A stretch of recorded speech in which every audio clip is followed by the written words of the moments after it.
How to send disappearing photos on Telegram. Hello everyone, welcome back to another tutorial. In this video, I'm going to show you how you can easily send disappearing photos on Telegram. After the recent update, Telegram has these features where you can send any photos from your camera roll, or you can click any photo from Telegram's camera and set it as a disappearing photo. Let's see how you can do that. So the first thing that you need to do is open up your Telegram.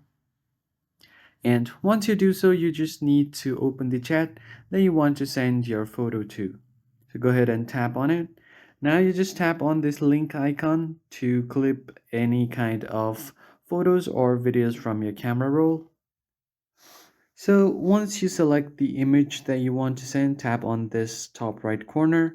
And once you do that, once you select the picture like this, on the add a caption, you will see this little one right here. You just have to tap on it. And once you do that, here are different options. You can do it view only once for 3 seconds, 10 seconds, and 30 seconds. By default, it will be set to do not delete. So if you just want that they view it just once, tap on the first option and then send it. And once they view the photo will be disappeared. So that's pretty much it for this video. I hope you found it helpful. I will see you guys on the next one.